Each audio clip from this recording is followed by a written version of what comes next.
সাহেব কেবলা ফুলতলি আল্লাহর ওয়ালি, বিখ্যাত ওয়ালি, উপমহাদেশের মধ্যে একজন চিহ্নিত ওয়ালি, যে ওলির বাড়িতে প্রতি বছর বাবা 15 জানুয়ারি বিরাট আকারে একটি সালে সব মাহফিল আয়োজন হয়। যেই সালে সব মাহফিলের মধ্যে কয়েক লক্ষ মানুষের সমাগম হইয়া থাকে। যদি কেউ হক ফতে জেল ঘাটন দরজা বুলন্দ সাহেব কিবলা ফুলতলি রহমতুল্লাহি তাআলা আলাইহি বাংলাদেশের সরকারের একটি খতার অমান্য খসলা বলে সেটা আমার ইসলাম ধর্মে কখনো মানিয়া নেয় না, এটা আমি কখনো মানতাম পারতাম না। আমি যেহেতু মুসলমান, সরকারে যখন জেলের মধ্যে ঢুকাই দিল, জেল তাকি তাকি সাহেব কিবলা ফুলতলি মুনতাকাবু সিয়র একটা কিতাব তাই নিজে লেখছেন। সাহেব কিবলা ফুলতলি আল্লাহর ওয়ালি, বিখ্যাত ওয়ালি, উপমহাদেশের মধ্যে জিব্বা তাবু তালুর মধ্যে লাগাইয়া শ্বাস টান দিতে লা ইলাহা সারতে ইল্লাল্লাহ। কোন পীর মুর্শিদ হলে আবার নফিস বাতর জিকির না দিয়া শ্বাস টান দিতে লা আল্লাহ সারতে আবার হু, এইভাবে আবার তরিকার পীর মুর্শিদ হলে কি করেন আবার জিকিরের আদেশ দেয়। আল্লাহর জিকির এমন এক জিকির, যে জিকিরের দ্বারা মানুষের কলব ফর্সা হয়, যে জিকিরের দ্বারা মানুষের দিলের জঙ্গার ছুটে, যে জিকিরের দ্বারা মানুষের হার্ট বড় মজবুত হয়, যে জিকিরের দ্বারা হিংসা বিদ্বেষ সম্পূর্ণ দূর হয়ে যায়, মানুষের দিলর যে কলবর যে বেমার যেটা আছে সেটা সরি যায়। যেই দিন মানুষের কলবর বেমার কমি যাইব, সব মানুষরে বালা চৌকে মানুষে দেখব। একদিন আল্লাহর রসুলের কাছে 3 জন ব্যক্তি আসিয়া কইলা, একজনে আল্লাহর রসুলের কাছে একটা কথা উপস্থাপন করছেন। একজন এখন ইয়া রাসূলুল্লাহ, দুনিয়ার সব মানুষ বেঈমান। নবীজি ফরমায় আমিন। ইলা আমরা কই নানি আস্তা দুনিয়ার মানুষ যারা বেঈমান হয়ে গেছে, কই না না কোন সময় কইলা। নবীজি ফরমায় আমিন। আরেকজন ব্যক্তি বলে ইয়া রাসূলুল্লাহ, দুনিয়ার জমিনে মানুষ অর্ধেক বেঈমান অর্ধেক ইমানদার। নবীজি ফরমায় আমিন বলে হ্যাঁ। আরেকজনে ফরমায় ইয়া রাসূলুল্লাহ, সারা দুনিয়ার মানুষ ইমানদার, আমি একজন হইলাম গে বেঈমান। 3 ব্যক্তি 3টা কথা রাসূলুল্লাহর কাছে জানাইয়া চলিয়া গেলাম। কিছুক্ষণ পরে সাহাবায়ে কেরামরা প্রশ্ন করেন, ইয়া রাসূলুল্লাহ, জানতে চাই 3 ব্যক্তির 3টা কথারে আপনি সমর্থন করছেন, তার কারণটা কি একটু জানতে চাই। আল্লাহর রাসূল ফরমান, ও সাহাবীরা শুনো, প্রথম যে ব্যক্তি সেই ব্যক্তি কইছে সারা দুনিয়ার মানুষ বেঈমান, তার ভিতরে সামান্যতম ঈমান নাই, এর কারণে সারা মানুষ সে দেখে বেঈমান। বুঝছেন নি কথাটা? তার ভিতরে কোনো ইমান নাই, গতিকে সারারে দেখরা বেঈমান। খালা চশমা লাগাইলে আস্তা দুনিয়া আন্দার দেখা যায় না, না হয় খালা চশমা লাগাইলে, খালা মাঝে মাঝে লাগাই না নি আস্তা দুনিয়া আন্দার দেখবা, এতে দুনিয়ার কোনো দোষ নি কোন যায় না, দোষ তো আমার চশমা। এখন আমি কইতাম না আস্তা দুনিয়া খালা হয়ে গেছিল, বেমার হইলে অন্য যখন বেমার হয়ে যাব, কলব যখন বেমার আই যাব, দেখবো আমি যখন বুড়া হয়ে যাব, বাধ্য হয়ে যাব, সারা মানুষ বাদ দেখাবো। নবীজি ফরমায়, যে ব্যক্তি কইছে অর্ধেক ইমানদার অর্ধেক বেঈমান, তার ভিতরে ইমান অর্ধেক আছে, অর্ধেক ইমান আবো কমি আছে। আর যেই ব্যক্তি কইছে সারা ইমানদার সে বেঈমান, এই ব্যক্তি মুকম্মল ইমানওয়ালা, সেই ব্যক্তি সঠিক ইমানদার। সুবহানাল্লাহ। যার জন্য বাবা দুনিয়ার জমিনে আমরা সব সময় নিজে নিজে ছোট মনে করতাম, আমি সাধারণ মনে করতাম, আমি সবটাকে গুনাহগার মনে করতাম। আমাদের ইলমে তাসাউফের একটা সবক আছে, মানুষ সব সময় নিজে ছোট হইয়া থাকত। দেখো আজাজিল ফেরেশতা কইলা, আনা খায়রুম মিনহু খালাকতানি মিন নারিন ওয়া খালাকতাহু মিন তিন। আমারে আল্লাহ আগুন দি বানাইছে, আগুন উপরের দিকে উঠে, আর মাটি দিয়া বানাইছেন, মাটির দলা ছাড়লে নিচের দিকে পড়ে।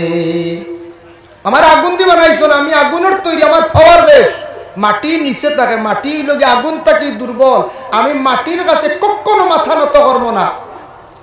সেই আজাজিল ফেরেশতা ফখর করার কারণে, তকব্বুরি দিলের মধ্যে আনার কারণে আজাজিল ফেরেশতা কই গিয়া পৌঁছিলা, বাবা আল্লাহর যাতে কোরআনের মধ্যে ঘোষণা করেন, ইন্নাল্লাহা লা ইউহিব্বু কুল্লা মুখতালিন ফখুর। ফখর করনেওয়ালা যারা আছেন দুনিয়ার জমিনের মধ্যে, তাদের আল্লাহ পাক রব্বুল আলামিনে কি করেন না, পছন্দ করেন না। উপমহাদেশের মধ্যে যত আউলিয়া কেরাম আছেন, আমরা যারা জীবিত তরিকতর মধ্যে সবক সালাইত্রা দিত্রা বয়ত করাইত্রা, এরা যারা বিশেষ করিয়া দালাইলুল খায়রাত ফড়াইবার লাগে ইজাজত দিছেন। দালাইলুল খায়রাত যেখানে আছে ওখানে এক টাইমে পড়ার চেষ্টা করেন। প্রতিদিন যদি পারেন এশার নমাজের পরে বাবা পড়ার চেষ্টা করেন। দালাইলুল খায়রাত প্রতিদিন যে একটা হজব পড়িবা, পড়তে সময় যদি পারেন সময় মানে আসমাউল হুসনা আসমাউন নবী পড়িবা। আর যদি পারেন না তাহলে প্রতিদিন আপনি একটা হজব আদায় করি আপনি 7 দিনে সবক ফুরাইবা। হিজবুল বাহার যেটা আবুল হাসান শাহজালি রহমতুল্লাহি তাআলা আলাইহি লেখা, সেটা সব পীর সাবকলে সবরে সেটা ইজাজত দিন না। হিজবুল বাহার যাদের রে ইজাজত দিছেন ফড়কা, যদি এটা টাইম করিলেই বা সকালে পড়ার লাগিয়া, যদি পারেন সকালে পড়িবা, পারেন নাতে বিকালে পড়িবা, তবে এটা আপনার যে কোনো একটা টাইম নির্ধারিত পড়ার চেষ্টা করবা। টাইমে পড়াটার সবচাইতে মানে ফজিলত বেশ। আল্লাহর বন্দেগানের জন্য বিশেষ করিয়া হিজবুল বাহার যে কিতাব যেটা আছে যাদের ইজাজত দিছেন, এটা পড়া বেশ গ্যাপ দিবা না, ক্ষতি আছে। কয়েকদিন পড়িয়া মানুষে যদি একবারে ছাড়ি দিয়ে অবহেলা করে বড় ধরনের বিপদগ্রস্ত হইতে পারে, সে ক্ষতিগ্রস্ত হইতে পারে। লাগি হিজবুল বাহার সবে পাইতা না, সবরে ইজাজত পীরসা বগলে দিতা না। যারা দিলেইছ হিজবুল বাহার ইকান একটু খেয়াল করি পড়িবা, ইকান গ্যাপ দিন না, জানি গ্যাপ দিলে ক্ষতি করব। আমার পীর মুর্শিদ সাহেব কিবলা উজানডির কাছে একদিন গিয়া কইলাম, সাহেব দালাইলুল খায়রাত মাঝে মাঝে ছুটি যায়, বেড়া লাগি যায়। সাহেবে উঠিয়া কইলা বলে ওবা ইকান গ্যাপ দিও না, দালাইলুল খায়রাতর কথা কইলা বলে ইকানে ঠান্ডা করত, গরম খান্ডে ওখানে ঠান্ডা করত। কুনি এক মাত দিয়ে বুঝাইছন, সবে হয়তো না বুঝতে পারেন। এর অর্থ হইল গরম যেখান ফড়িতরা ওখানে লেবেল দিয়ে ঠান্ডা করিয়া যাইতো, এওখানেও তুমি তেন ফোড়ার মধ্যে কেউ গ্যাপ দিবাই না। যার কারণে বিশেষ করিয়া আল্লাহর বন্দেগান যারা যে সবকের মধ্যে আসুন সবকটা চালাইবার চেষ্টা করুন। আর পীর ও মুর্শিদর বাড়ির মধ্যে সময় বিশেষ বা যোগাযোগ রাখবা। কেউ যদি খাবে দেখুন আপনার পীর সাহেব মারা গেছ, জলদি করে পীর সাহেবর বাড়িতে আইবা। উজানটি সাহেব আখতা দেখছুন মরি গেছুন, সকালে উঠে ফল লাগাইবার আনি সাপ জিতা আসুন না, ফল লাগাইবার আনি আপনারা খাবে দেখছেন। এখন খাবে তো গুয়াহাটি তো যাওয়া যায় না, দিল্লি তো যাওয়া যায়, তবে খাপ ফলে খাবে দেখছেন ফির মারা গেছেন। এর অর্থ থাকছে গিয়ে আপনার ফিরের সবক আপনি চালাইত্রা না, আপনার সবক মরি গেছে গিয়া। আর যদি দেখেন আপনার পীর জিন্দা আসন খাবে দেখছেন, অতএব বা বিশেষ করিয়া পীর সাহেব আপনার খাবে দেখছেন, আপনার বাড়িতে আইসন, বালা এটার তাবির আপনি ফিরের কাছে যান, খাবের কথা তুলিয়া ধরেন। আপনার পীর সাহেবর দোয়া আপনার উপরে আছে, যার জন্য সময় বিশেষ আপনারা যে সাহেবর কাছে বয়ত হইছেন, ফিরের সবক চালাক বন্ধ হয়ে গেলে চালাইবার চেষ্টা করবা। নতুবা বিশেষ করিয়া আপনার ফিরের কাছে পরামর্শ লক্ষ্য অমুক সবক চলের না তেন বদলাইয়া হয়তো দিতে পারেন। নতুবা বিশেষ করিয়া সবক তাম্মাই গেছে ফুরাই গেছে, আপনি সবক ডুলাইন, আপনি সবকটা ডুলাইবার লাগে চেষ্টা করেন। দিনে দিনে আরো কিছু আগে দি সবক যাইবার লাগে আপনি চেষ্টা করুন। আল্লাহর বন্দেগান আমার হওয়ার উদ্দেশ্য হইল আল্লাহ ইব্রাহিম আলাইহিস সালাতু ওয়াস সালাম রে আল্লাহ পরীক্ষা করছেন। হযরতে ইউসুফ আলাইহিস সালাতু ওয়াস সালাম রে আল্লাহ এত বড় বড় পরীক্ষা করলা। হযরতে ইউসুফ আলাইহিস সালাতু ওয়াস সালাম রে 10 ভাইয়ে নিয়া কুয়ার মধ্যে ফালাইছন। ই কুয়াই গো কতখান গভীরতা আসলো, কিতাব লেখা দেখলাম জখিরা মালুমাত সেই কিতাব লেখছেন 70 গজ গভীর কুয়া আসলো। কত গজ? 70 গজ। ই কুয়াকে কুদিসল যখন সাদ্দাদে লড়াই করছিল, লড়াই করার সময় সাদ্দাদে কুয়াটা কুদিয়া রাখলো। ও 10 ভাইয়ে নিয়া কি করছন, বাইরে কুয়ার মধ্যে নিয়া ফালাই দিলাম। কেনে ফালাইছ? বাবা বেশি ছোট ভাইরে মায়া করেন, আমরা বড় ভাই এনতরে মায়া করেন না, ছোট ভাই মারি লিতাম। বাবা কিতাবে দেখে দুঃখ লাগছে, যাই সময় কুয়ার মধ্যে ফালাইতে সময় একবারে ইট্টা মারি ফালাইছেন না, কিতাব লেখা ইট্টা মারি ফালাইছেন না, তারা রশির সিস্টেম করিয়া তারা ইউসুফ নবীর কুয়ার মধ্যে ফালাইছে। ও সময় শরীর তাকি তারা কাপড় খুলে ইউসুফ নবী খান দিয়া কইলা, ও ভাইয়ান তোমরা আমারে কুয়ার মধ্যে ফালাইতে রে ভাইয়ান, ঠিক আছে, তবে আমারে পর্দার হালত খান্তা রাখো। তোমরা আমারে উলঙ্গ অবস্থায় তোমরা আমারে পানির মধ্যে ফালাইও না, কুয়ার মধ্যে ফালাইও না রে ভাই। বলে না না, তোমারে ফালাইতে হইলে ই অবস্থায় ফালাইতে লাগবো, তোমার কাপড় কুলিয়া রাখতে লাগবো। তারা শরীরের কাপড় কুলিয়া বাইয়ানতে নি লাগিয়া উলঙ্গ অবস্থায় ইউসুফ নবীরে কুয়ার মধ্যে ফালাইলাম। যখন ছাড়ছন, ছাড়ার লগে লগে কুয়ার মধ্যখানে একটা তপ্পা আছে, মানে সুরঙ্গ আছে, জ্বালা কয়লা কাটন মেঘালয় আমরা বাইয়ানতে কইতে পারবা।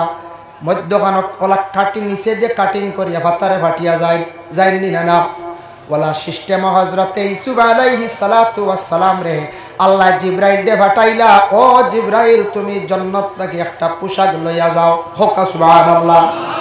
ও জিব্রাইল জান্নাত থেকে একটা তুমি পোশাক নিয়ে যাও, আর সেই পোশাক নিয়ে আমার ইউসুফের গায়ের মধ্যে লাগাও, আর আমার ইউসুফ রে তুমি কি করো, তুমি হেফাজত করো। আল্লাহর বান্দাগান হযরতে ইউসুফ আলাইহিস সালাতু ওয়াস সালাম তারা ধারণা করছে কুয়ার নিচে গেছন গিয়া মধ্যখান জিব্রাইল ইউসুফ রে মানে খুলে লই দিলা। সুবহানাল্লাহ। আল্লাহর কি এত দয়া মায়া। হযরতে ইউসুফ নবী রে হযরতে জিব্রাইলে যখন মুআল্লাক অবস্থায় রাখছেন, বনিজর মধ্যে কাফেলার মধ্যে একজন ব্যক্তি যারা ফাইলা, এর মধ্যে একজন ব্যক্তি নিয়ে মিশরের আজিজ বাদশার কাছে 22 দিরহম টাকার মধ্যে বিক্রি করিলাইল। মিশরের বাদশা লালন পালন করলাম, পরবর্তীতে জুলাইখার জাপটের মধ্যে পড়লাম, আবার জুলাইখা চক্রান্ত করিয়া হযরতে ইউসুফ নবীরে জেলখানার মধ্যে ঢুকাইল। 7 বছর পর্যন্ত তাই জেল খাটিলাম। যদি কেউ হক পথে জেল খাটন, দরজা বুলন্দ। সাব কিবলা ফুলতলি রহমাতুল্লাহি তাআলা আলাইহি বাংলাদেশের সরকারের একটি খতারে অমান্য খসলা বলে সেটা আমার ইসলাম ধর্মে কখনো মানিয়া নেয় না, এটা আমি কখনো মানতাম পারতাম না। আমি যেহেতু মুসলমান, সরকারে যখন জেলের মধ্যে ঢুকাই দিল, জেল তাকি তাকি সাব কিবলা ফুলতলি মুনতাকাবু সিয়র একটা কিতাব তাই নিজে লেখছেন। সাব কিবলা ফুলতলি আল্লাহর ওয়ালি, বিখ্যাত ওয়ালি, উপমহাদেশের মধ্যে একজন চিহ্নিত ওয়ালি, যে ওলির বাড়িতে প্রতি বছর বাবা 15 জানুয়ারি বিরাট আকারে একটি সালে সব মহফিল আয়োজন হয়, যে সালে সব মহফিলের মধ্যে কয়েক লক্ষ মানুষের সমাগম হইয়া থাকে। যার জন্য আল্লাহর বন্দেগান হযরতে ইউসুফ নবী জেল খাটিছেন, সাব কিবলা ফুলতলি জেল খাটিছেন। পরে আল্লাহর বন্দেগান সব পথে জেল খাটিলে মানুষের সম্মান মর্যাদা আল্লাহ জমিনের মধ্যে বাড়ায়, আর অসৎ পথে জেল খাটিলে মানুষের অবনতি হয়। কত সময় নিয়ে আর কেউ নাইনি আমার ঘরে হয়। যার জন্য বিশেষ করে আল্লাহর বন্দেগান মহফিলত জায়গা আছে, আপনার অফিস সারা আগে দিয়ে আইয়ক, আমার কইটা গজলও কই দিম, আপনারা যদি বই আইয়ক। যার জন্য বিশেষ করিয়া মুহতারাম হাজির নেকেরাম, আমার খোয়ার উদ্দেশ্য হইল বাবা জীবনে মানুষের উপর মুসিবত আয়, মুসিবত আওয়ার পরে আমরা সবর করার চেষ্টা করতাম। আর আল্লাহর বন্দেগান মানুষ আল্লাহ বিভিন্ন রকমের জমিনের মধ্যে পরীক্ষা করেন না, বড় বড় নবী ফ্লোরে আল্লাহ পরীক্ষা করছেন। আল্লাহ পাক রব্বুল আলামিনে দুনিয়ার জমিনের মধ্যে মানুষরে ওলা পরীক্ষা করেন। খেয়রে দম দিয়া পরীক্ষা করতে পারেন, খেয়রে জন দিয়া পরীক্ষা করতে পারেন, খেয়রে একবারে বিকারি বানাইয়া পরীক্ষা করতে পারেন। কোন মানুষের জমিনের মধ্যে আল্লাহ পাক রব্বুল আলামিনে বড় বাদশা বানাই আল্লাহ পরীক্ষা করতে পারেন, মানে ধনী বানাইতে পারেন পরীক্ষা, গরিবও দিয়ে পরীক্ষা করত, আওলাদ দিয়াও করত, না দিয়েও করত। এটা আল্লাহর পরীক্ষা, সব আল্লাহর লীলা খেলা, সব আল্লাহর লীলা। আল্লাহ সব কিছু চাইলে করতে পারে। হযরতে ইউসুফ জেল থেকে বাইর হইলাম, দরজা কতটুক বুলন্দ হইল দেখেন। হযরতে ইউসুফ আলাইহিস সালাতু ওয়াস সালাম রে আল্লাহর যাতে মিশরের খাদ্যমন্ত্রী সর্বশেষে বানাইলা। মিশরের খাদ্যমন্ত্রী বানাইছেন, এখন মন্ত্রী বাইনতে কুয়াত পালে কইছেন শেষ ধ্বংস। যে বাইনতে করছেন হিংসামে ই বাইনতে ধ্বংস করতে পারছেন না, বরং তাই নিজে ধ্বংস হয়েছেন। এর লাগে আমাদের কিছু বাইয়ালির মধ্যে হিংসা থাকে। কোন ফ্যামিলির দেখবা হয়তো বড় ভাই কিবা তো মাইজলা ভাই কিবা তো ছোট ভাই, বাইয়ে বাইর লাগি দেখবা খুব বেশি হিংসা করে। বাইরে জানিয়া রাখবা যে হিংসা করবা তার ধ্বংস হইবা, ক্ষতি হইব। হিংসা করা ভালো নাই, হিংসা করলে মানুষের আমল কি পরিমাণ নষ্ট হয়। জেলা আগুনের লাকড়ি জ্বালাইয়া আংরা করে সেইভাবে মানুষের আমল হলো একবারে জ্বলিয়া বরবাদ হয়ে যায়। এর লাগে আল্লাহকে বাস্তে হিংসা জিনিসটা সরাইতাম, ও হিংসা সরাল লাগিয়া আল্লাহর জিকির আমরা ভালো সুহবত যাইতাম। হযরত ইউসুফ আলাইহিস সালাতু ওয়াস সালামের বাইনতে একদিন গেলাম মিশর। শুনছেন মিশরে একজন বাদশা শুনে বড় দয়ালু বাদশা, বড় রিলিফ বাটিত্রা দেশের মধ্যে বড় কহত সালে দেখা দিল, অভাবে দেখা দিল। সারা বাইন গেছ গিয়া কি করলা, রিলিফ আনাত গেছ, যত হোক রক্তর একটা টান। ইউসুফ নবীর দেখছন খুব বেশি চাইছ, আর ইউসুফ আলাইহিস সালাতু ওয়াস সালামে সারা বাইন তোর বাসাইয়া কইলা তুমি তান হইতা কি আইছো? বলে আমরা বহু দূর থেকে আইছি। হইতা কি আইছো? বলে কেনান থেকে আইছি। বলে আচ্ছা ঠিক আছে। বলে কেনান থেকে আইছো নি? বলে আজকে যেগুলা পাইছো লইয়া যাও, যদি ছাড়ি যায় প্রয়োজন হয় আবার তুমি তেন নেওয়াত আসিও। বাইনতে রিলিফ লইয়া বাড়িত গেছন। যাওয়ার পরে বাবা ইয়াকুব রে গিয়া কইলাও, বাবা মিশরের একজন বাদশা দেখিয়া বড় ভালো লাগছে, মিশরের বাদশা দেখিয়া বড় পছন্দ লাগছে। ও বাবা, মিশরের বাদশা আমদারে অনেক কিছু মাল সামান দিছন, কিছু বাড়াইয়াও দিছন, আর কইছন ছাড়িলে আমরা বার যাইতাম। বলে মিশরের বাদশার নাম লইসলাইনি? বলে না, আমরা নাম জিজ্ঞাসা করছি না। বলে আবার যখন যাইবা বাদশার তুমি তার নাম লইয়াইও। খেয়াল করছো নিমা? নাম লইয়াইও। পরবর্তীতে আবার গেল বাইয়া গিয়া হারলে ও সময় কইলা আমরা আব্বা কইছো না আপনার নাম কইতা? বলে আমার নাম তোমাদের আব্বারে গিয়া কইয়া ইউসুফ। তোমার তানোর আব্বার নাম কিতা? বলে আমরার বাব্বার নাম হইল ইয়াকুব। তখন ইউসুফ ভাই এন্তরে পরিচয় দিছেন না, ধৈর্য ধারণ করছেন, সবর করছেন। এই মুহূর্তে যদি পরিচয় দেওয়ার যদি লাগি, তাহলে হয়তো আমার ভাইয়ান তোর অন্যরকম মেজাজ ঘুরি যাইতে পারে, যার কারণে জাপকা গিয়ে আমার ভাইয়ান নিশ্চয় আহেরে হায় ইউসুফ এখান দিলা কইলা আমার বাবা ওখানো পর্যন্ত জমিন জীবিত আছেন। আর ইয়াকুব এখান দিলা আল্লাহর দরবার, হয় আল্লাহ আমার ইউসুফ রে একটা বার আমার কুলে ঘুরাইয়া দিও। আল্লাহ পাক রব্বুল আলামিনের কি দয়া, বাইনতে গিয়া কইলা আব্বা এই মিশরের বাদশার নাম হইয়া থাকছে গিয়া ইউসুফ। সুবহানাল্লাহ। বাবাই যেমনে শুনছেন, শোনা মাত্র খানদান আরম্ভ করছেন, কইছেন রে ও আওলাদ হল, আমার ধারণা আমার বিশ্বাস আমার ছেলে ইউসুফ এখনো পর্যন্ত জমিনও বাকি আছে। বাইনতে আস্তে আস্তে হাসিলা কইলা বাইরে কোন আমল কুয়াত পালাইলাম, আর আজকে বাবাই কইত্রা বলে আবতান ছেলে বুঝি নখনো জমিনও জিন্দা আছেন। হযরতে ইয়াকুব আলাইহিস সালাতু ওয়াস সালামে আল্লাহর কাছে দোয়া করলা। এই দোয়াটা করার পরে আল্লাহ ইউসুফ আলাইহিস সালাতু ওয়াস সালাম তার ছেলেরে বাবার সঙ্গে মিলাইয়া দিছেন মুহররমের 10 তারিখ আশুরার দিন। সুবহানাল্লাহ। মুহররমের 10 তারিখ আশুরার দিন, কারণ সাধারণ দিন না। মুহররমের 10 তারিখ আশুরার দিন। কোন যদি বন্ধ হলে এতিম বাচ্চান্তর যদি মাথার মধ্যে যদি হাত রাখে, মায়া করিয়া যদি সে হাত রাখে, দয়ার নজরে যদি হাত রাখে, সবর উদ্দেশ্য যদি হাত রাখে, আল্লাহর বান্দা আপনার হাতর নিচে যত গেছা চুল পড়ব ততটুক সব বন্দার আমল নামার মধ্যে আল্লাহ দিবা। লাগে আশুরার দিন মুহররমের 10 তারিখ এতিমগুলোর মাথা আতাইয়া দিবা, এতিমগুলোর মাথা আতাইয়া দিবা।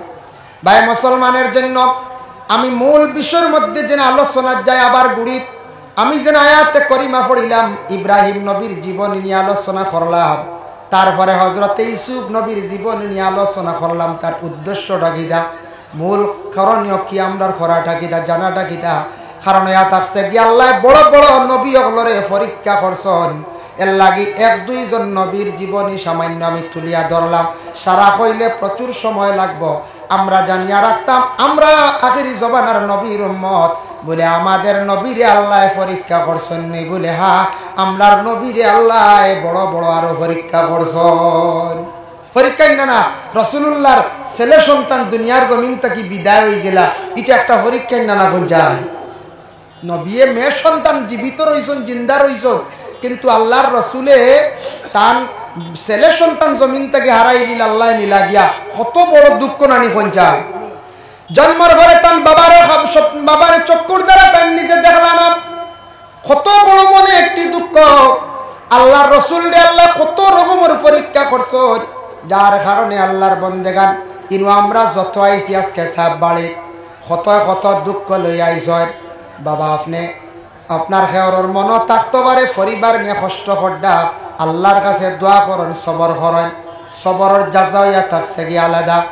খেয়ে হয়তো অভাবের কারণে কষ্ট করডা, আপনি নমাজ পড়েন সঠিকভাবে, আল্লাহর কালাম কোরআন শরীফ বেশি করিয়া তিলাওয়াত করেন।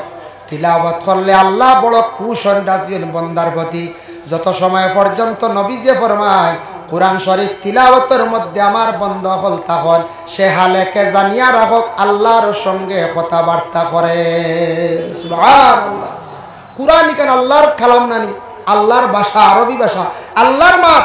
যত সময় কোরআন তিলাওয়াতের মধ্যে থাকবো বন্দা, তত সময় নবীজি কইত্রা সে মনে করক হালেকে আল্লাহর লগে মাথো আছে। সুবহানাল্লাহ। বুঝবাইত্রা এর লাগে কোরআন শরীফের মধ্যে 5টা সূরা 6টা সূরা সম্পর্কে আমরার তরিকার বুজুর্গানে দিন হলে নসিহত করেন। যদি পারেন আপনার জীবনের মধ্যে 6টা সূরারে আপনারা তিলাওয়াত করেন, 6টা পারেন না 5টা করো, 5টা পারেন না তবে নিম্নতম 3টা সূরারে কায়েম করিয়া তিলাওয়াত করেন। হাফিজ চাপদারা তাদের কোনো অসুবিধা নাই, পারবা। আলিম হলে কম বেশ পারবা। আমরা যারা সাধারণ মানুষ আছি বাবা, আমরা ব্যবসা বাণিজ্য করিয়া খাইয়ার, খেত কৃষি করি আমরা খাইয়ার, গাড়ি চালাই আমরা খাইয়ার, দিনের বেলা সারাদিন ব্যস্ততায় থাকি আমরা সম্ভব নাই। কিন্তু সকাল আর বিকাল বেলা 2টা টাইমে আল্লাহর কালাম কোরআন শরীফ তিলাওয়াত করতে কোনো অসুবিধা নাই। এর জন্য সকালবেলা আপনারা যদি পারেন তাহলে সূরা ইয়াসিন শরীফ তিলাওয়াত করুন। সকালবেলা সূরা ইয়াসিন শরীফ সারায় তিলাওয়াত করবা। সূরা ইয়াসিন শরীফ একবার তিলাওয়াত করলে 10 কোরআন খতমের সওয়াব আল্লাহ দেয়।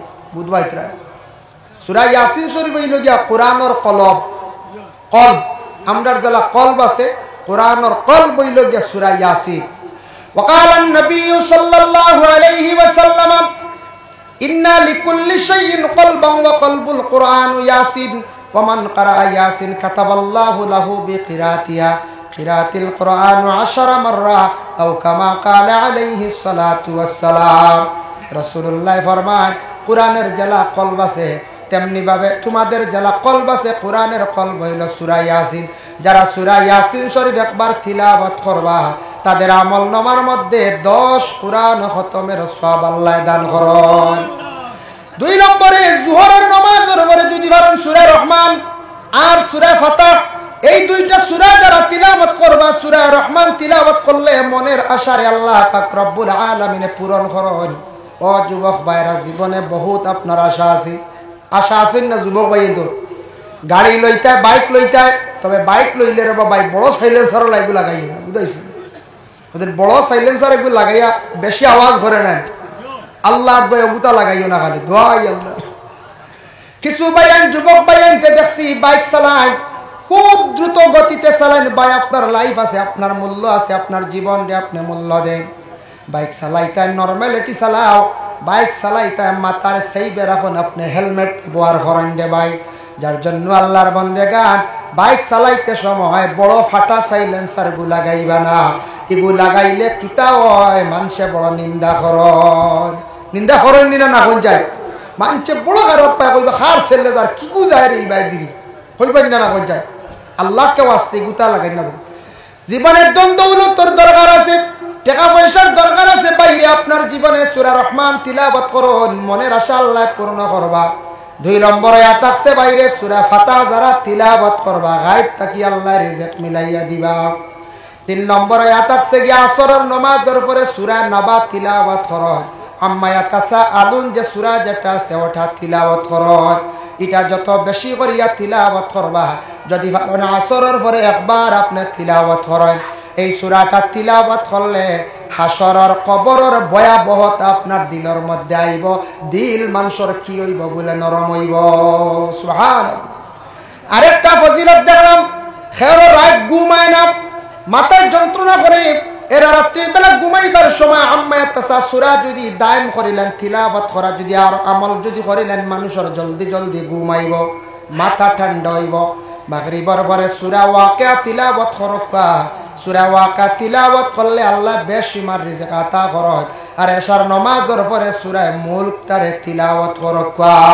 আর আমি আগে কইছিলাম সূরা মুজাম্মিল যদি ফরজ আপনার জীবনে রাত্রিবেলা ঘুমাইবার সময় দায়েম করে তিলাওয়াত করবা। সূরা মুজাম্মিল তিলাওয়াত করলে নবীজিরে খাবে দেখা নসিব হইব। আল্লাহ কি যদি ফরজ, তবে বিশেষ করিয়া অবসর সময়ে সূরা মুজাম্মিল পড়বা, ওয়াকিয়া পড়বা, অবসর সময় বার করে যদি পারেন না সময় সময় এক টাইমে বা দুই টাইমে কোরআন তিলাওয়াতের মধ্যে অংশগ্রহণ করবা, কোরআন তিলাওয়াতের প্রতি খেয়াল করবা।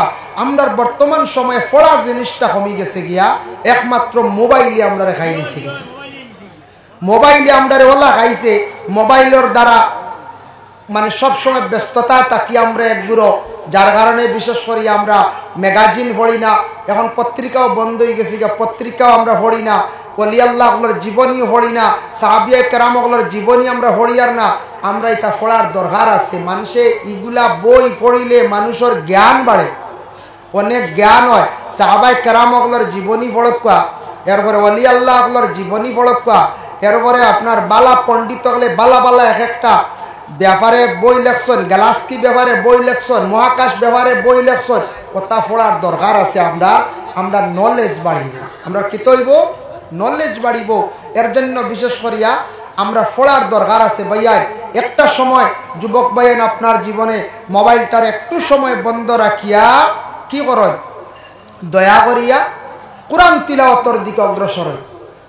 আমি গেলাম মক্কা গিয়ে দেখলাম আপনাদের দোয়ায় আরব দেশে মক্কা নগরে কোরআন তিলাওয়াতের প্রতি এত বেশি মানুষ আগ্রহী। আরবের মানুষেরা তারা দেখলাম এশার নামাজের পরে সূরা মুলক তিলাওয়াত করে। মসজিদে বিভিন্ন সুন্দর সুন্দর থালিয়া আছে গোল্ডেন কালার, কোরআন শরীফ টান মারিয়া বাইর করে সূরা মুলক তিলাওয়াত করে। মাগরিবের পরে সূরা ওয়াকিয়া তিলাওয়াত করে।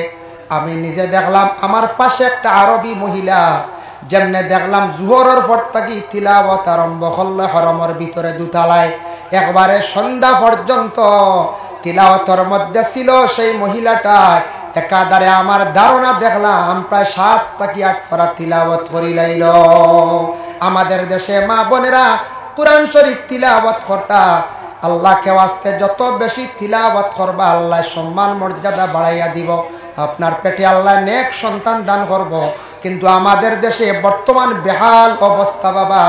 আমাদের দেশের মা বোনেরা কোরআন শরীফ ঘরের মধ্যে রাখিয়া পর্দারে এই পরিমাণ সরাইয়া রাত্রির বেলা গাড়ি রিজার্ভ করিয়া মেলার বাজারও মেলাত গেলে গুড়া শুনলেন। ইয়া আল্লাহ, এদিন এক মানুষের রিপোর্ট দিছে, কইছে বাপর বাড়ির থেকে পয়সা আইছে, আইয়া বাপে পয়সা দিয়া কইতরা দামান বাড়িত নাই বেঙ্গালুর, আমি তোরা পয়সা দিছি আমার হুড়ি ঘুরে বিয়াই একবার মেলাত লইয়া যাইব। বুঝাইছে বাপে পয়সা ফাটে দিছন ছোট বাচ্চা দিয়া কইতরা বিয়াই আমার হুড়ি ঘুরে একবার মেলাত লইয়া যাইব। বুঝবাইতরাই খানো গিয়ে আমরা পৌঁছেছি পুরী মেলাত নেওয়ার বুঝা যার আরে আল্লাহ মনে হয় আজমির যাইতরা কিনা কি না মক্কাত লইয়া যাব। কি হালত, কি পর্যায়ে আমরা পৌঁছেছি। এর লাগে এটা আমরা শরম করা দরকার। আমরা লাগে আমরার মা বোন হল স্বামীর অসাক্ষাতে কোনো জায়গাত যাইতা না। আর ও যেন মেলা গানো যেন মেলাত যাকে শরিক হইতরা খালি গুণাগার হইতরা, খালি গুণাগার হইতরা। এক তো এটা আমরার লাগে বিলকুল নিষিদ্ধ। দ্বিতীয় নম্বর মহিলাগুলোর হায়া সরম উঠে, এটার তাকি অন্য জাতিরা আমরারে নিন্দা করে নিরা না। অন্য জাতিরা হন ইসলাম ধর্ম শান্তির ধর্ম, ইসলাম ধর্ম পবিত্র ধর্ম। ইসলাম ধর্মের নারীরা তারা বড় আদর্শবান, ইসলাম ধর্মের নারীরা বড় পবিত্র হালতে থাকে, পর্দার হালতে থাকে। এখন তো আমাদের মা বোনদের যে হালত বেহালত অবস্থা, এগুলা দেখিয়া কোনোদিন আর ইসলাম ধর্মের নারীদের আর প্রশংসা করতো নাই। হইব বলে ইসলাম ধর্মের নারীরা বর্তমানে সমাজ নাই, বর্তমানে এরা শহরের মধ্যে এরা বাইরে গেছেন গিয়া। আল্লাহকে ওয়াস্তে যারা বিবাহ করছেন নিজের স্ত্রীরে ঘরের ভিতরে রাখার চেষ্টা করেন, সময় পেক্ষে আপনি ভ্রমণে যান, যাই যাচ্ছে ডাক্তারের কাছে যাইত্রা, আপনি দিল্লি সফরও যাইত্রা যান, দেশ বিদেশ দেখা প্রয়োজনে আপনি লইয়া যান, সেইবে যায়। কিন্তু কিছু জিনিস আছে এগুলার মধ্যে আমরা লাগি যাওয়া নিষিদ্ধ। ইতার যাইতাম না, এটা বড় নিন্দা করে মানুষের। আল্লাহকে ওয়াস্তে আমরা ইতার দয়া করে যাইতাম না। দয়া করি আমরা সারায় মা বোন ওগুলোর একটু বুঝাইবার চেষ্টা করতাম আমরা, যারা আর বাড়িয়ে করে মা বোন বয়ত হইছেন না, কিছু বয়ত করাক্কা, মহিলা ওগুলোর বয়তর প্রয়োজন আছে, সাবরে নিয়া বয়তর মহফিল করাক্কা, মহিলা ওগুলোর বয়ত করাক্কা, একজনের একটা তরিকার অন্তর্ভুক্ত হক্কা, তখন অটোমেটিক আইব যে আমার সাহেবে সবক দিয়েছেন, কিছু সবকও ঢুকবা, দুরুদ শরীফ পড়িবা, স্মরণ হইব, মানুষ পয়লা সাহেব বাসে বহুত জিনিস থাকি গুনার কাছ থাকি বাঁচি যাইব। আর পরবর্তীতে আস্তে আস্তে যখন মানুষ আল্লাহর ইবাদত বন্দেগীর মধ্যে গিয়া পুরা ঢুকি যাইব, করতে করতে মজা আই যাব, তখন এই মানুষে আর কোনো বুড়া রাস্তা থেকেও নিতে পারত না। যার জন্য বিশেষ করিয়া আমরা সাহেব বাড়ি আইছি, আমরা শিরনিও যারা খাইছন খাইছন ঠিক আছে, যারা খাইছন না মনের দুঃখ আনবা না, শিরনি বাটিতে একটু ঠেলাঠেলি হয় না না। আমি দেখছি শিরনি বাটারও না বাক্কা বড় বড় গড়সি দেখছি, বুঝাইছি, দেখে ডরাইছি, কইছি আল্লাহ যদি আখটাকে গড়সি দি বাড়ি মারে ইটা দি, ইটা গড়সি দি যদি আমার কোনো বাইয়ে বেতালে বাড়ি মারেতে ইনো কেস গাড়া লাগবে, বুঝাইছি, ডরাইছি আমি দেখিয়া। তা গড়সি রাখছেন শো হিসাবে। তবে একটা গর্ব করি আমরা মুসলমান সমাজের মানুষরা, বিশেষ করিয়া বড় বড় বিশাল ধর্মীয় সমাবেশ হয় আমাদের মুসলমানদের মধ্যে, আমাদের তেমন প্রশাসন লাগে না, লাগেনি যায় না, বিরাট বড় বড় ওয়াজ হয়, বড় বড় র্যালি হয়, আমরা মুসলমান সমাজের মধ্যে এইরকম কোনো ধরনের উশৃঙ্খল বিবাদ হয় না। তবে দুঃখ লাগছে আজকে দুই একটা খবর পাইলাম যে কিছু মোবাইল চুরি হয়েছে না না যায় ওইছে, শুনিয়া দুঃখ লাগছে। না পড়লো নি না খেয়ে নিল, বুঝাইছেন নি, যদি পড়ে তো দুসরা মার।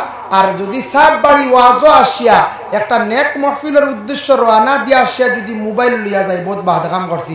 এক তো অবৈ দুইটা চুরি করলাম, হারাম কাজ করলাম, আর দুই নম্বরে বহুত ভালো এক জায়গাত গিয়া বাদ কাম করি আইছি, হাজার হাজার মানুষ সাক্ষী। আমিও কই আর সারা শুনিয়ান না, ই মানুষ কিয়ামতের দিন ছুটিবার লাইন আছে না, কই যায় কত সাক্ষী বঞ্চি।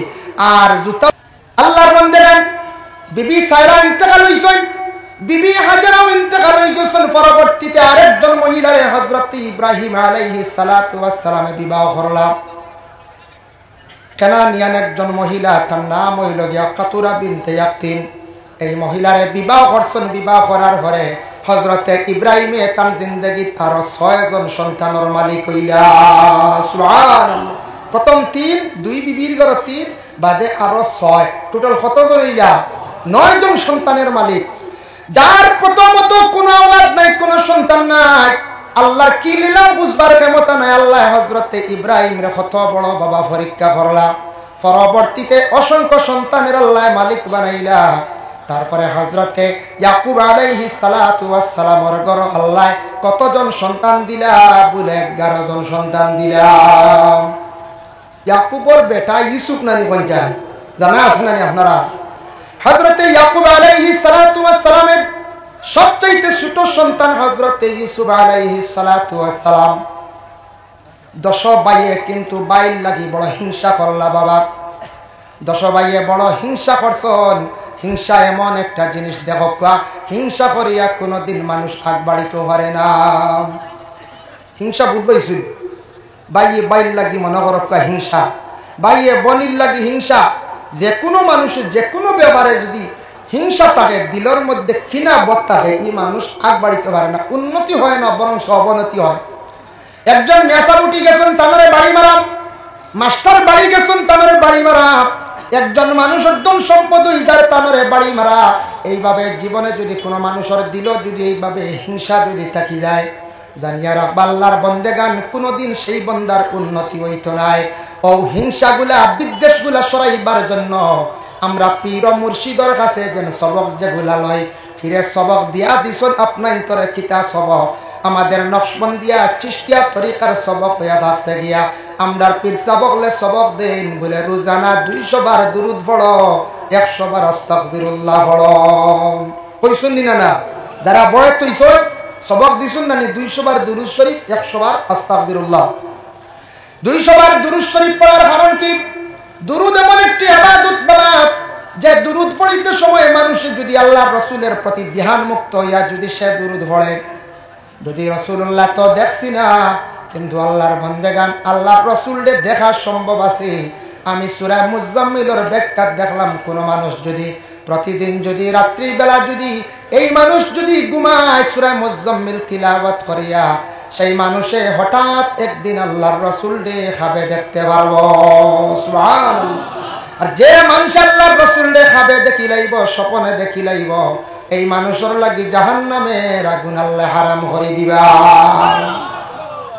বুখারী শরীফের হাদিস, قال رآني بالمنام فقد رآني فإن الشيطان لا يتمثل في صورتي। আল্লাহর রাসূল ফরমায়, আমারে কেউ যদি খাবে দেখে সে হালেকে আমারে খাবে দেখছে, কারণ আমি মুহাম্মদুর রাসূলুল্লাহ আর সূরত কখনো শয়তানে ধরতে পারে না, নবীর সূরত কোনোদিন ধরছে না আর ধরতে পারতো না। ইহা তককে কিয়ামতের আগ পর্যন্ত আমার নবীর সূরত কখনো শয়তানে ধরিয়া দেখাইতে পারতো না। সুবহানাল্লাহ। এর জন্য শয়তানে আপনার বাবার, আমার বাবার, আমার মায়ের সবার সূরত ধরতে পারবো কি জানেননি? আল্লাহ কোরআনে জানায়, ইন্নাহু লাকুম আদুউম মুবিন। শয়তান তোমাদের চিরশত্রু দুশমন।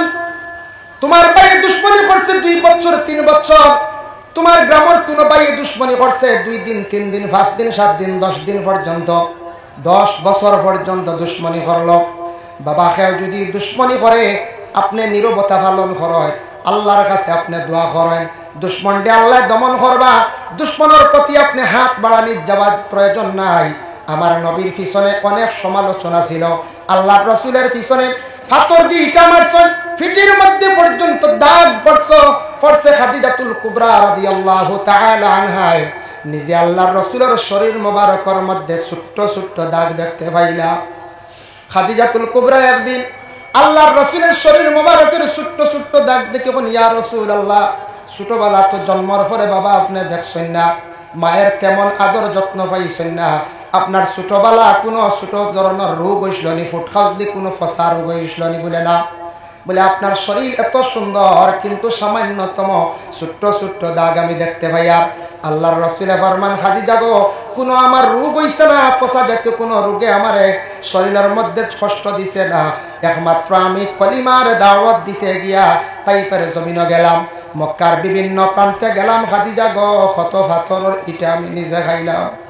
ওগো ফাতিমা, পাথরের ইটা খাইছি, বালির মধ্যে ফেলাইয়া পর্যন্ত আমার টানিছেন গো খাদিজা, তবু আমি কিন্তু আমার ইসলামের জন্য কখনো তাদের প্রতি আমি হাত বাড়ানি গেছি না। আল্লাহর রাসূলের পিছনে কত দুশমনি করছেন, কত গালিছেন, আব্দুল্লাহর বেটা জাদুঘর বলিয়াও ডাকাডাকি করছেন। যার জন্য দুশমনি যদি করে সবর করেন। আমি হাদিসের সামান্য একটি ইবারত পড়িছিলাম, আল্লাহর রাসূলের হাদিস, আস-সাবরু নিসফুল ঈমান। আল্লাহর রাসূলে ফরমান, সবর ইয়া তাফসিগে ঈমানের এক অর্ধেক অঙ্গ। বাবা যেই দিন মানুষে দেখবা সবর করা আরম্ভ করে দিছে, তখন তার মর্যাদা সম্মান আল্লাহ জমিনে বাড়াই দিবা। ঘরে যদি আপনার বাইয়ে গালে, আপনার যদি বাড়ির কোনো কেউ গালি গালাজ করে, আপনারে যদি নিন্দা যদি করে, আপনি রাসূলুল্লাহর জীবনের প্রতি একবার তাকায়েন। আল্লাহর রাসূলকে নিয়ে কত সমালোচনা করছেন বাবা। যার জন্য আপনার জীবনে সবর করুন, আল্লাহর দরবারে দোয়া করুন, দুশমন ধ্বংস হইব, আপনার কেউ কোনো কিচ্ছু করতে পারতো না। যার জন্য বাবা জানিয়া রাখুন, আল্লাহ তাবারক ওয়া তাআলার কাছে লাখ কোটি শুকরিয়া। আল্লাহ পাক রব্বুল আলামিন আমরারে সৃষ্টি জগতের মধ্যে সর্বসেরা বানাইয়া সর্বসুন্দর করি আল্লাহ আমরার দুনিয়ার জমিনে সৃষ্টি করছেন। এই সূরাতি মা শাআ রাকাবাক, সূরা ইনফিতার ও আয়াতের ব্যাখ্যা দেখলাম তাফসীর ইবনে কাসিরের মধ্যে। আল্লাহ যাতে ইনসান জাতের সর্বসুন্দরভাবে সৃষ্টি করছেন, তবে জেলা ইনসান জাতরে, মানব জাতরে জেলা সকল সুরত দিয়ে সুন্দর করে বানাইছেন, ইলা আর কোনো মখলুকরে আল্লাহ বানাইছেন না। আমদারে জেলা সুন্দর একটা সুরত দিয়ে বানাইছেন, ইলা আর খেউর বানাইছেন জি না। তবে ইনো আমরা মহফিলে যত আছি, খেও অতি সুন্দর, খেও মিডিয়াম, খেও কিছু বেশি খালা হইলাম করি এখন আমরা বেজার হয়ে দিতাম জি না। খেও রং খেলা আছে। রাসূলুল্লাহর কাছে এক ব্যক্তি গিয়া আরজ করেন, ও আয়াতর ব্যাখ্যা বর্ণনা করছেন। এক ব্যক্তি গিয়া এখন, ইয়া রাসূলুল্লাহ, আমি একটা সন্তান পাইছি, আমার সন্তানটার রং বড় কম খালা। নবীজি ফরমাইন, তোমার বাড়ির উট আছে নি? বলে জি হয়। ইগু উটনি ইগু বাচ্চা দিছে নি? বলে জি হয়। বলে বাচ্চা ইগুর উটনির রং কিলা? লাল। বাচ্চার রং কিলা? বলে লাল। রাসূলুল্লাহ ফরমাইন, তোমার উটুনিয়ে যে বাচ্চা দিছে, উটুনির রঙেই বাচ্চার রঙে মিল গাইছে নি? বলে জি রং মিল গাইছে।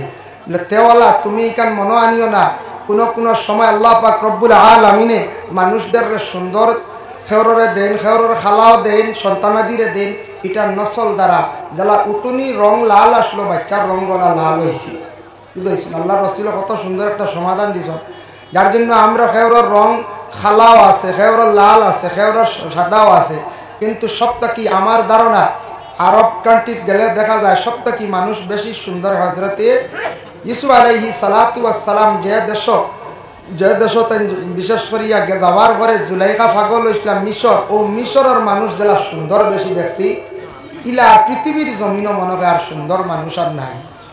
মাহতরম হাজির নেকরাম, যার জন্য আমি একবারে ছোট্ট একটা আয়াতে করিমা তিলাওয়াত করছি, আর সামান্য একটা হাদিস, সময় খুব সংকীর্ণ, পরবর্তী উলামায়ে কেরাম হল বাকি আসুন আবার তশরিফ আনবা, কিন্তু আমরা এই দোয়ালওয়াত।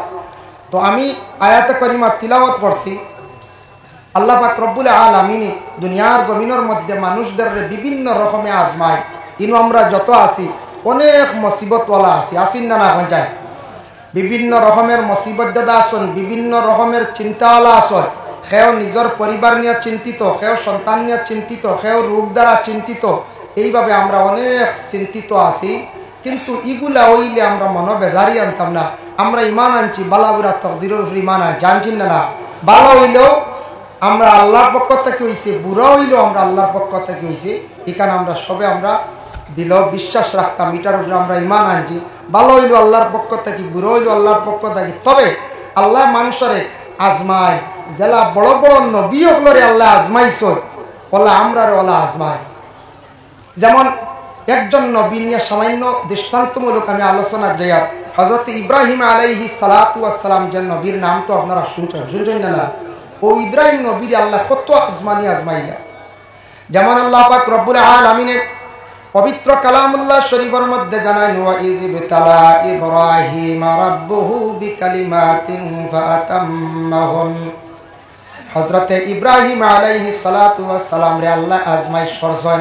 কত ধরনের আজমাইশ করলা, হযরতে ইব্রাহিম রে আল্লাহ যত পরীক্ষা করছেন, প্রত্যেকটি পরীক্ষার মধ্যে তেন তাম্মা করছেন, প্রত্যেকটি পরীক্ষার মধ্যে ইব্রাহিম নবী কামিয়াবি হাসিল করছেন, প্রত্যেকটি পরীক্ষা কামিয়াবি হাসিল করছেন।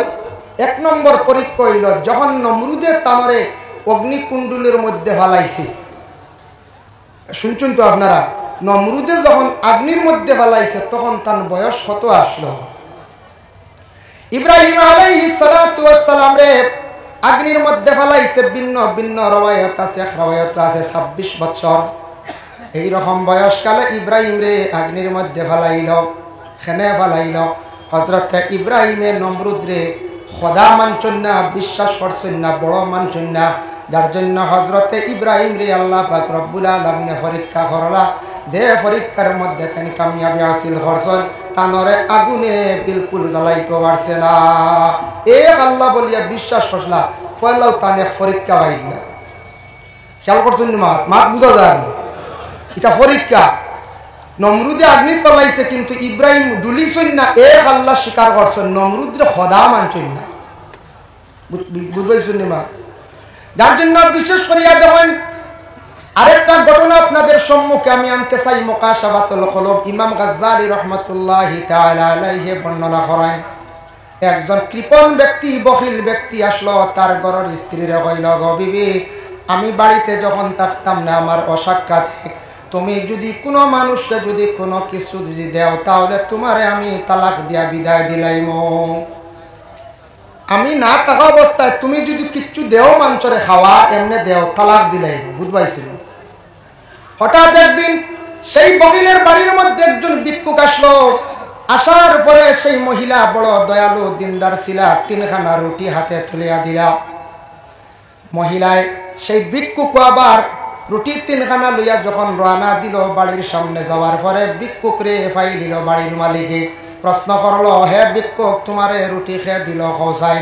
বলে, আমারে সেই বাড়ির মালিক আমারে রুটি দিছ।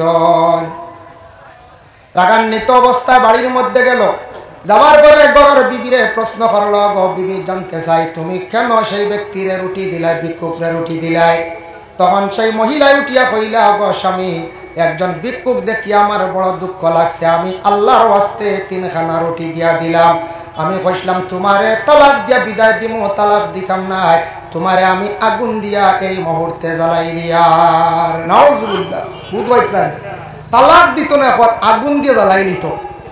আগুন দিয়ে তৈরি করলো, একটা মটকার মধ্যে আগুন সৃষ্টি করলো, বানাইলো, আর গড় স্ত্রী মধ্যখানো সময়ের ভিতরে সুন্দর করিয়া কাপড় গায়ের মধ্যে লাগাইছেন, গলার মধ্যে সোনার হার লাগাইছন, খানের দুলা লাগাইছন, কত সুন্দর হইয়া গড়র বিবি সাজিলা। স্বামীয়ে প্রশ্ন করলা, বিবি তুমি এই মুহূর্তে অগ্নির মধ্যে ভর্তায়, তোমার গায়ের মধ্যে এত সুন্দর পোশাক, গলার মধ্যে এত সুন্দর সোনার হার, তার কারণটা কি বুঝলাম না। তোমার গলার তাকি সোনার সরা গেছা তুমি করিলাও। পঞ্চায়েত 3 রুটির কারণে বিবি আগ্নিত পালার সোনার সরা জ্বালাইতে দিব নি ব্যক্তি? জি না। ঘরের বিবি উত্তর দিন, স্বামী এগুলো আমার সম্পদ। ঠিক আছে, তোমার সম্পদ, সম্পদ তো জ্বলব, নষ্ট হইব। বলে না না, আমার সম্পদ নিয়ে আমি আল্লাহর দরবারও হাজিরি দিতে গিয়ে আমি সুন্দর হইয়া হাজিরি দিতাম। আল্লাহর বন্দি অত সুন্দর কথা কইছেন, আল্লাহর দরবারও হাজিরি দিতে সুন্দর হইয়া হাজিরি দিতাম। বলে তার কারণটা কি? ইয়া আইয়ুহাল্লাযীনা আমানু ইযা নুদিয়া লিস-সালাতি মিন ইয়াউমিল জুমআহ। ও আয়াতের ব্যাখ্যা তাফসীরে ইবনে কাসির লেখছেন, জুমার দিন হইল গে 60টা সুন্নাত। কয়টা সুন্নাত? 60টা সুন্নাত মনে রাখবা। 1 নম্বর সুন্নাত হইল সুন্দর করে জুমার দিন গোসল করা। ইমাম শাফিঈ রাহমাতুল্লাহি তাআলা আলাইহি বর্ণনা করো, জুমার দিন তুমি তান এইভাবে গোসলটা করিও যেইভাবে জুনাবতর তুমি তান গোসল করো, মানে শুক্রবার দিন সুন্দর করিয়া মুসলমান হলে গোসল নে করতা। 2 নম্বর হইল জুমার দিন ভালো পোশাক গায়ের মধ্যে লাগাইয়া খুশবু লাগাইয়া মসজিদে যাইতা। 2 সুন্নাত। 3 নম্বর সুন্নত হইয়া দাসে গিয়া মসজিদে হাঁটিয়া যাওয়ার একটি সুন্নত। আর বাইক নিয়ে যাইতাম নি আমরা, কই যাই? একগুলো তো বাইক ছাড়া জুম্মায় যাওয়া যায় না।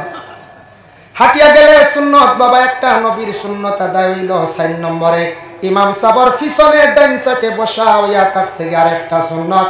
এর জন্য জুমার দিন আমরা মুসলমান জাতিরা 4টা সুন্নতরে আমরা আদায় করতাম। আল্লাহ পাক রব্বুল আলামিন আমাদের তৌফিক দিতা, সবে হোক আল্লাহুম্মা আমিন। জুমার দিন সুন্দরই আমরা সাজিয়া মসজিদের মধ্যে আমরা যাইতাম। দয়া ঈদের দিন আমরা সুন্দরই আমরা সাজিয়া যাই, কিন্তু শুক্রবার দিন সুন্দর কাপড়, পরিষ্কার পরিচ্ছন্নতার কাপড় লাগাই আমরা মসজিদের মধ্যে বাবা আমরা যাই না। আমরা ওই আল্লাহর দরবারে হাজিরি দিতে গিয়া সুন্দর পোশাক লাগাই আল্লাহর দরবারে হাজিরি দিতাম। আজ তাকি দেখো 3-4 মাস পূর্বে সনাতন ধর্মের একটা উৎসব গেল, দুর্গা পূজা। এই বছর আমার চক্ষুর সামনে পড়লো যে দেখলাম ইয়ং জেনারেশনের ছেলেরা, তারা দেখলাম পূজার মণ্ডপে বিভিন্ন জায়গায় গেল গায়ের মধ্যে পাঞ্জাবি পরিধান করা। কিন্তু দুঃখ লাগে আমাদের মুসলমান সমাজের যুবক ভাই যারা, এরা পাঞ্জাবি পরিধান করেন না সমাজ কম বাইরে। শুক্রবার দিন জুমার দিন একটা পাঞ্জাবি পরিধান করেন, এটা নবীজির সুন্নতি লেবাস। পাঞ্জাবি গায়ের মধ্যে লাগাইলে আপনার মেয়ে সাবকেও হইতো নাই। এই সুন্দর একটা সুন্নতি লেবাস লাগাইয়া সেটা পরিধান করিয়া মসজিদে যায়। বাবা লক্ষ্য করেন, আজ থেকে 1000 বছর পূর্বে আল্লাহর রাসূল এমন সায়েন্টিস্ট, এমন বিজ্ঞান, আল্লাহর রাসূল ছিল রাসূলুল্লাহ এমন একটা ইউনিফর্ম বাহির করিয়া রাখিয়া গেছেন জমিন। আপনি যদি প্রশাসনের যেটা লেবাস আছে, খাকি যে ড্রেস যেটা আছে পুলিশের, এটা যদি গায়ের মধ্যে লাগান তাহলে আপনি আইনত দণ্ডনীয়। ফরমানি খেয়ে একটা খাকি ড্রেস লাগাইয়া রাস্তা বাজাইতা, পুলিশের দৌড় আটক করব। ম্যাজিস্ট্রেটের যে ইউনিফর্ম লাগাইতে পারবানি বলে জিনা, কিন্তু এমন দেশ এমন একটা ইউনিফর্ম আল্লাহর রাসূল বাহির করিয়া গেছেন যেটা গোটা বিশ্বের মানব জাতিরা সেটা ইউজ করতে পারে, পরিধান করতে পারে। ভারতের প্রধানমন্ত্রী হোক না কেন, ভারতের মধ্যে আসামের মুখ্যমন্ত্রী যেই আছেন, বড় বড় পলিটিক্যাল লাইনে যারা আছেন সবাই কিন্তু পাঞ্জাবি পরিধান করেন। তবে যদিও এটা লম্বা নাই, সুন্নতি তরিকার নাই, তবে এটা পাঞ্জাবি একটু বাড়তি হিসাবে সবাই পাঞ্জাবি পরিধান করেন। এটা কাপড় গায়ের মধ্যে লাগানির পরে একটা মানুষের সম্মান মর্যাদা আল্লাহ জমিনে বাড়াইয়া দেন। সুবহানাল্লাহ। এটা লাগানির পর একটা সুন্দর লাগি না না? তাই মহিলা কইছিল আমি আল্লাহর দরবারে হাজিরি দিতে গিয়া সুন্দরভাবে আল্লাহর দরবারে হাজিরি দিতাম। যখন স্বামী আদেশ করছেন তখন সেই মহিলা অগ্নির মধ্যে গিয়া হাজিরি দিছেন। তখন স্বামী একটা ডাক্কন দিয়ে ডাকি লাইছেন, তান ধারণা আমার ঘরের বিবি চলিয়া সারহার। 1 দিন গেল, 2 দিন গেল, 3 দিন হয়ে গেল, আল্লাহর বান্দা কইল দেখিছেন আমার বিবি তো জ্বলিয়া শেষ, সোনাগুলা গিয়ে মটকার মধ্যে আগ্নি পাওয়া যায়নি। সোনার ডুবে গেছে গিয়া যেমনি ডাক্কন সরাইছে, সরানি মাত্র দেখে এই মহিলা হুবহু জিন্দা, শরীরের কাপড় জ্বলছে না, মহিলাও জ্বলছেন না, মরছেন না। সুবহানাল্লাহ। লাভ দিয়ে পিছন দিকে সরছে, সরা মাত্র ঘরের বিবিরে কইল বিবি জীবনে একটা ভুল কাম করি লাইছি, আপনার সঙ্গে বুঝতাম পারলাম না, আগুনে তোমার শরীরের কাপড় জ্বালাইল না, তুমিও জ্বললাই না, মরলাই না। তার কারণটা কি ঘরের বিবি জানাইলা, স্বামী গো আপনি আল্লাহর কাছে মাফ চাইন, বহুত বড় একটা ভুল করছেন আপনি। জানিয়া রাখন যে আল্লাহরে রাজি করি লাইছে, যে এক আল্লাহ বলিয়া বিশ্বাস করছে, এই বন্দারে আল্লাহ কোনদিন আগুন দি জ্বালাইতো না। সুবহানাল্লাহ। কি বুঝবাইতানি আল্লাহর বান্দি কতটুক পরহেজগার, কতটুক মানে শক্ত ঈমান, যে এক আল্লাহ বলিয়া বিশ্বাস করছে, এই আল্লাহর বান্দারে কোনদিন আল্লাহ আগুন দি জ্বালাইতো না। হযরত ইব্রাহিম আলাইহিস সালাতু ওয়াস সালাম বহু বছর বিবাহের পরে গেল বিবি সায়রার নিয়া, কোন সন্তানাদি নাই। পরবর্তীতে বিবি সায়রা স্বামীর বিবাহ দিলা, আবার হযরত ইব্রাহিম আলাইহিস সালাতু ওয়াস সালামে বিবাহ করলা। প্রথম স্ত্রী বিবি সায়রার শাড়ি দিছেননি বলে না।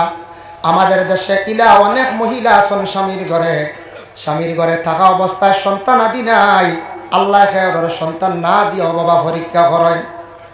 8 বছর 10 বছর এইভাবে বর্তমানে চলের, কিন্তু প্রথম স্বামী একটা পদক্ষেপ নেন, প্রথম স্ত্রীর সরাইয়া দ্বিতীয় আরেকজন স্ত্রী ঘরের মধ্যে আনেন। হযরতে ইব্রাহিমে বিবি সায়রার ঘরের মধ্যে রাখছেন। সায়রা কইছেন নগর স্বামী আরেকটি বিবাহ করেন।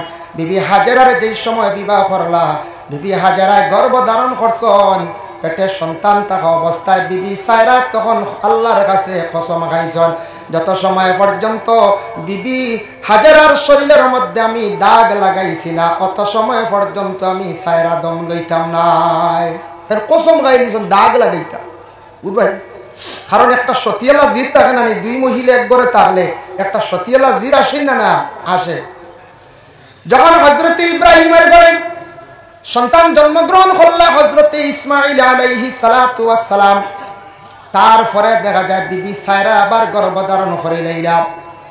তার গর্তা কি পরবর্তীতে একাধারে 2 জন সন্তান জন্মগ্রহণ করলা। একজন হইলা হযরতে ইসহাক, আর একজন হইলা ইয়াকুব আলাইহিস সালাতু ওয়াস সালাম। প্রথম স্ত্রী সায়রা প্রথমে স্বামীরে বিবাহ দিছ, তার মনটা কি কইছেন স্বামী আপনি বিবাহ করেন, সন্তানাদি আমার ঘরে নাই। দিলটা কি হওয়ার কারণে বিবি হাজেরার ঘরে ইসমাইলের জন্ম হইল, পরবর্তীতে সায়রার ঘরে আরো 2 জন সন্তান জন্ম হইলা, ইসহাক এইনো নবী, ইয়াকুব এইনো নবী। সুবহানাল্লাহ।